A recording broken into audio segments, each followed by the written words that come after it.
Yesterday, the governor came out with kind of a surprise press conference talking about the challenge for Michiganders and our need to get vaccinated to get back to normal. And covering that and so much more, Dave Boucher, he is the government and politics reporter for the Detroit Free Press. Dave, I'm sorry, I was looking up at Curtis's name. I had taken notes.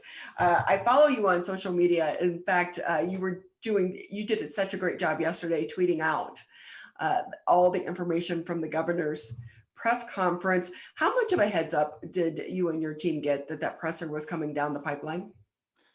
We heard about it in the morning, a few hours before it happened, which is not irregular. You know, sometimes we'll get a heads up a few days in advance, and sometimes we'll get, a few hours. So while this one was not a ton of advance notice, it was, again, I wouldn't say it was outside the norm.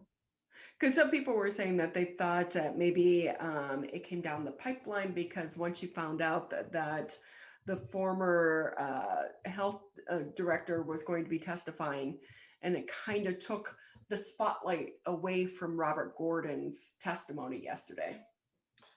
Yeah, as you noted, the former DHHS had testified at about 10:30. That press conference the governor's press conference was at 9:30. She could have vamped or spoken longer if she really wanted to take away attention. They ended their presser before I was able to cover both and write stories from both, and both had a lot of attention all day. So yeah, I mean, obviously that could have been a political tactic, and I understand that, but obviously they could have just scheduled it for 10:30 as well if they wanted. Right. And that is true. So with that, Dave, though, when you're talking about that and balancing your schedule, give us a little bit what it's like behind the scenes as a reporter under deadline when you have these events so close to being back to back. Are you basically writing your story as the press conference is going on? Because you're also having to tweet, or are you writing your print story off of your tweets? Yeah, so to pull back the curtain a little bit, I've basically written most of the story before the press conference has started. So yesterday I started writing both the Gordon and the governor press conference story at like 7:30 in the morning. And so, we knew it was about COVID. And so every COVID story has an update on the COVID numbers and where the surge stands at this point. And then, we had a little bit of background in the history of the governor kind of clashing with the legislature over COVID orders. And then in real time, I update the story and tweet. And I have an excellent, really helpful team of very talented reporters and editors who help me and send me feeds. Our COVID reporter, our health reporter, Kristen Jordan Seamus, is fantastic. And so she helps add additional context and information about surges and the hospital capacity, that sort of thing. And then again, same thing for background for Robert Gordon. That hearing yesterday was a long time coming, and there were rumors about what he may or may not say. And so you kind of just prepare for anything. And then as soon as you hear what he says, you go with that. Yeah. I think people would find it fascinating, like you're juggling all of these balls, because it used to be in the olden days when it came to print journalism, you didn't have the deadlines that maybe some of the broadcast journalists had, but now your deadline is now, and that can really make for some tough time management situations. Yeah, to your point, typically, especially in a news conference with the governor like yesterday, where she made a fairly large announcement, I would like to have the story published before the press conference is over. And we did that yesterday, which is such a difference than in the past. And another nice part of that, though, is that you get to update constantly. So we can publish a story and then immediately post additional context for that story. It's a highly competitive atmosphere. Obviously, you want to be right as opposed to first. But yeah, it's an ever-present challenge for us. So Dave Boucher with us here on the MegaCast. He is the government and politics reporter for the Detroit Free Press. And with that, Dave, how important is it to have sources throughout this time to kind of give you a heads up as to what is coming down the pipeline, so to help you prepare for these tough deadlines? Yeah, I mean, sourcing is the lifeblood of journalism and what we do. A lot of it, though, is just teamwork and planning and organization, which is, kind of ubiquitous. That's not unique to journalism, but working within the structures that you have and the team that you have to prepare for these sort of events is certainly useful. But yeah, sources giving you a heads up or tips or context is crucial any aspect of reporting, not just breaking news, but enterprise investigative reporting as well. So you're a person who has a lot of sources. And when it comes to the Republicans and the Democrats, the governor's announcement yesterday and really her handling of this latest surge, we're seeing support from the Republican side, which we're not used to throughout this COVID-19 crisis. Yeah, it's interesting. It's kind of from like legislative leaders, Republican legislative leaders, we've seen them in the past say that like they applaud the governor for not instituting new regulations, but they're also like yesterday, Senate Majority Leader Shirkey kind of gave like a backhanded compliment to be like, we wanted this a year ago, sort of thing.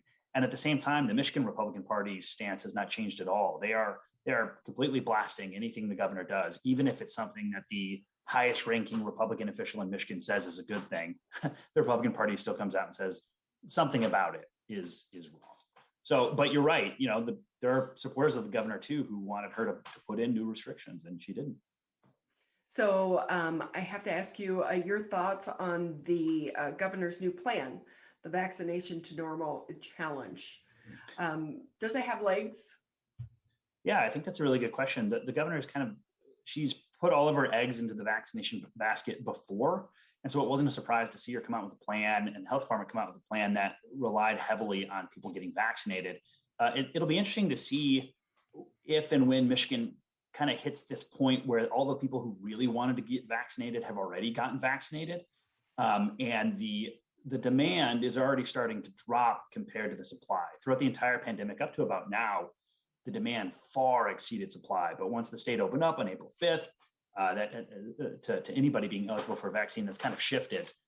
So if the state's campaign works to get people vaccinated, then yeah, they'll definitely hit their goals. But the number of first doses, which this whole plan relies on, has dropped pretty drastically. I was looking back at numbers this week, and at its peak earlier in the month, the state was regularly hitting 100,000, more than 100,000 total doses, and close to 100,000 first doses a day.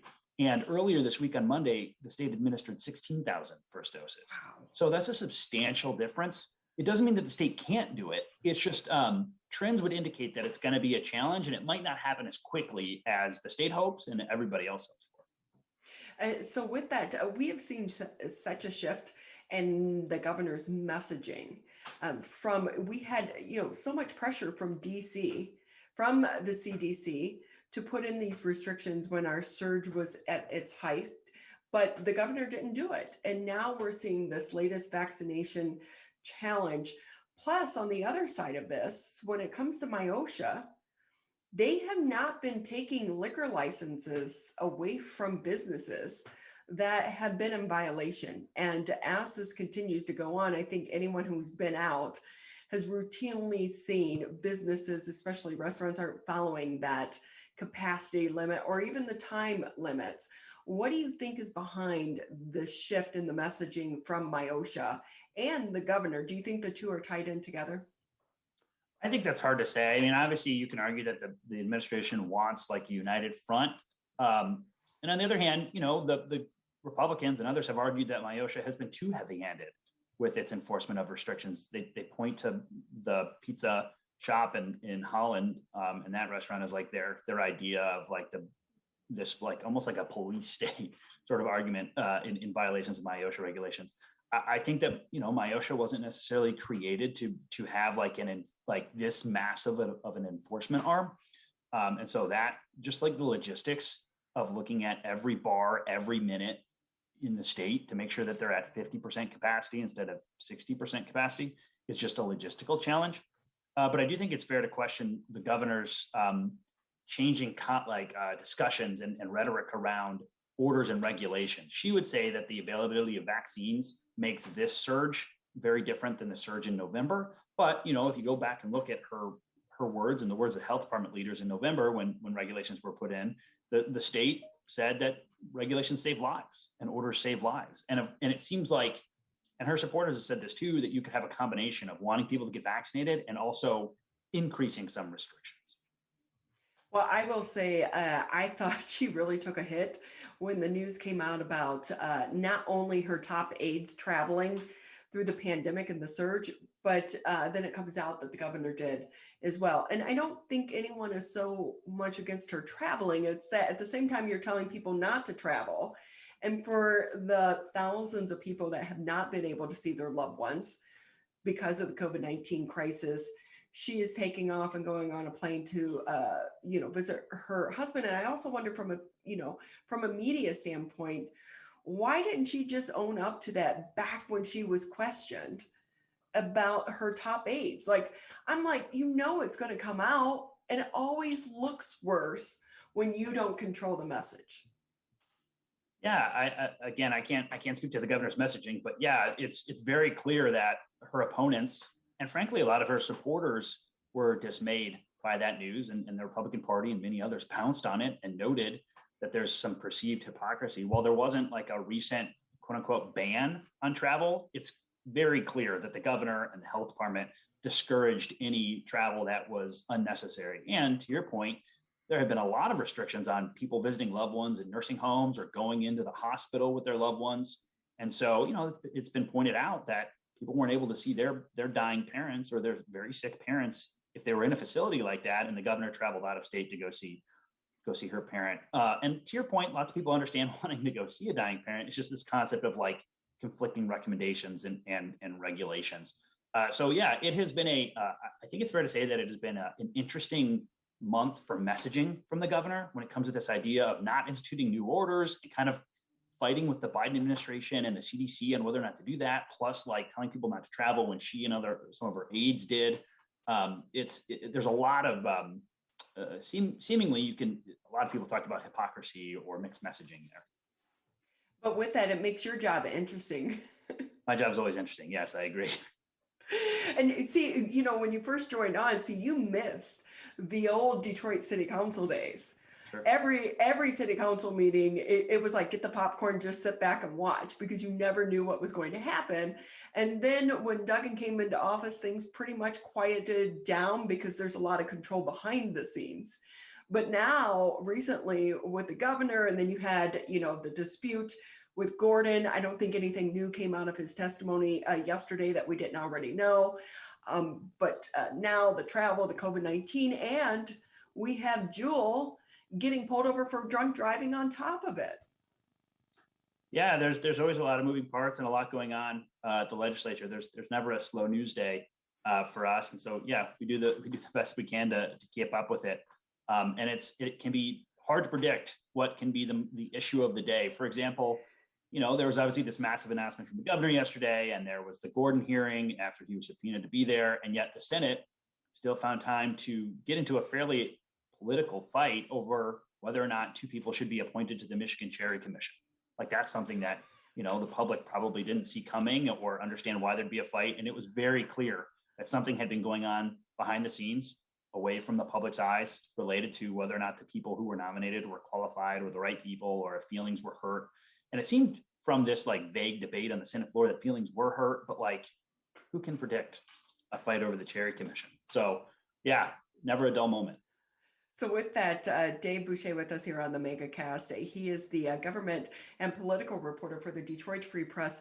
And really the work that you and your team are doing, especially right now in the middle of this crisis, so important. And really it underlines the importance of journalism and the need for journalism and solid journalism here in our community and across the country as well. And we're hoping that people continue to support your work. So with that, how can people follow you on social media? Yeah, thank you for that. You can come follow me at Twitter, Dave Boucher _1. You can please subscribe to the Free Press. We run deals all the time. The deals are like $1 for a 6-month subscription, a digital subscription. It's very affordable. It helps us. For example, I'm working on a story where I had to file a request, an open records request, and it cost $150.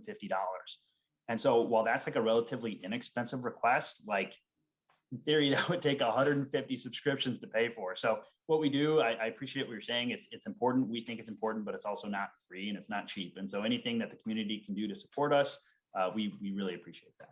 Well, and most definitely. But Dave, anything maybe coming down the pipeline that you want to share with people, or anything I didn't ask that you want to touch on before we say goodbye? Sure. So later today, like in the next 15 minutes, the leaders of the legislature, the heads of the House and the Senate, from Republicans and Democrats, are going to speak with the Detroit Chamber of Commerce just to about how the session is going, which is such an open conversation topic that who knows what they're going to talk about, what they're going to discuss. So that'll be interesting. There's some pretty obvious budget fights that are coming down the pike related to just the state budget in general, but also billions of dollars in COVID relief and where it's going to go and how it's going to be used and what exactly that money will do and when it's going to go out. And that whole fight was foreshadowed before when the governor filed with the legislature. So, there's plenty of action to cover at the legislature, and we're doing the best we can to keep everybody informed. Well, we always appreciate your time and as well as your work. So thank you for everything that you're doing, and keep at it. We need good reporters such as yourself. Thanks very much.